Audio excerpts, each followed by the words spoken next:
Hello everyone, आज है 10 जुलाई और आज इस वीडियो में हम बात करने जा रहे हैं सुज़लॉन एनर्जी के बारे में। 55 रुपये का शेयर है, आधे % की गिरावट आज हमें यहाँ पर देखने को मिल रही है और आज बाजार में भी गिरावट देखने को मिली है।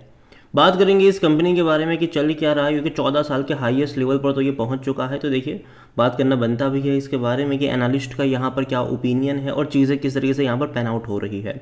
देखिए, वीडियो को शुरू करूँ उससे पहले अगर आपने अभी तक चैनल को सब्सक्राइब नहीं किया है तो प्लीज़ अभी इसे सब्सक्राइब कर लीजिए, क्योंकि आगे भी बहुत सारे वीडियोज़ हैं जो आपको काफ़ी ज़्यादा हेल्प करेंगे। तो 55 रुपये का शेयर है सुज़लॉन का और एक महीने का ग्राफ देखोगे तो बेहतरीन तेज़ी है, 16% की तेज़ी है। ग्राफ इंटरेस्टिंग है, इससे पहले भी ये 55 रुपये पर गया था, वापस से गिरावट बनी, वापस गया है ये और अभी यहाँ पर पिछले 3 ट्रेडिंग सेशन से कंसोलिडेट कर रहा है इसी रेंज के आसपास, 55 रुपये पर ही कंसोलिडेट कर रहा है। अगर एक साल की बात करेंगे, खूब पैसा बनाकर डेफिनेटली इसने दिया है, उसमें कोई शक की बात नहीं है। 200% से भी ज़्यादा का ग्रोथ है। 17 रुपये का शेयर था, बेहतरीन तेज़ी पकड़ी थी, 50 रुपये पर गया, वापस से गिरावट बनी, 50 रुपये का लेवल क्रॉस करा, एक ब्रेकआउट का सिनारियो देखने को मिला, 55 रुपये का लेवल भी इसने यहाँ पर दिखा दिया है। तो काफ़ी बेहतरीन तेज़ी देखने को मिली है, 5 साल की भी सबसे हाईएस्ट प्राइस पर है। ऐसी तेज़ी आज से पहले कभी नहीं आई। इवन अगर हम मैक्सिमम ग्राफ देखेंगे तो वैसे 14 साल बाद ऐसी बड़ी रफ्तार हमें देखने को मिल रही है, वरना इससे पहले ऐसी तेज़ी नहीं आई थी। यहाँ पर सुज़लॉन को लेकर देखा जाए तो भैया 4% की तेज़ी बीच में देखने को मिली थी और हाईएस्ट लेवल पर है, 14 सालों के सबसे हाईएस्ट लेवल पर ये देखने को मिल रहा है। ये प्राइस आज से पहले 2010 में देखने को मिला था, जून 2010 में ये आज से पहले इस प्राइस पे देखने को मिला था। तब से लेकर आज ये पहली बार इस रेंज के आसपास देखने को मिल रहा है।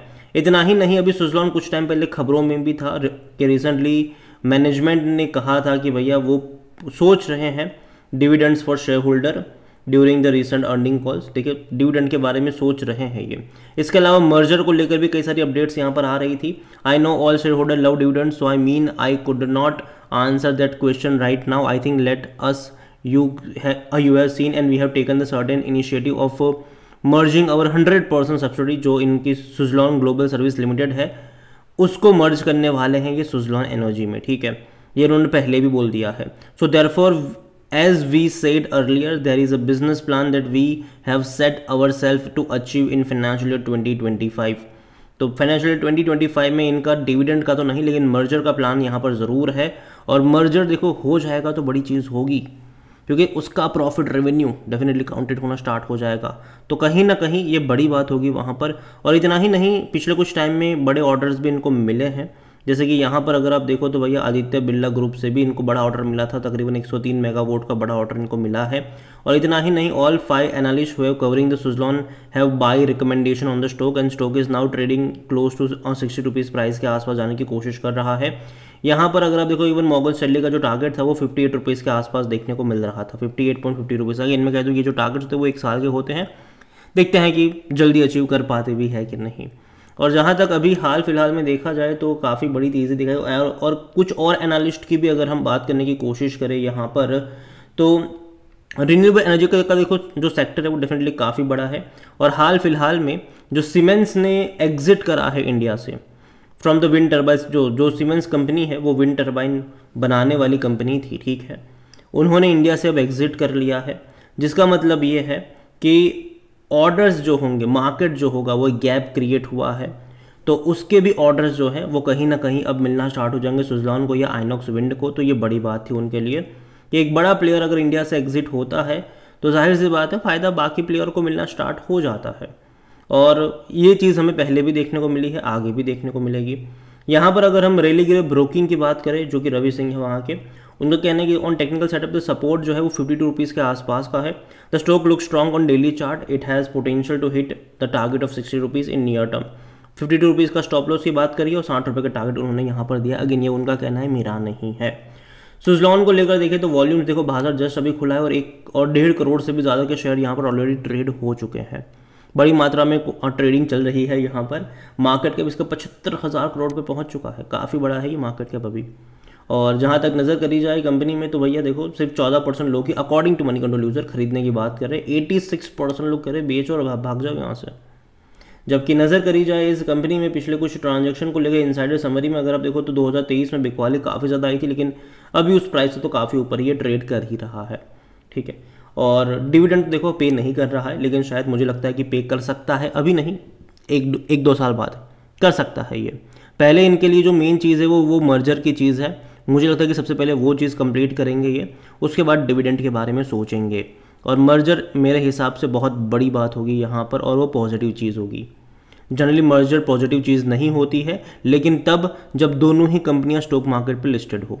यहाँ पर एक कंपनी लिस्टेड नहीं है स्टॉक मार्केट पर, और उसकी 100% जो इक्विटी है वो इन्हीं के पास है। तो कहीं ना कहीं मुझे लगता है कि अगर वो मर्ज होती है तो फ़ायदा डेफिनेटली सुज़लॉन का यहाँ पर होगा।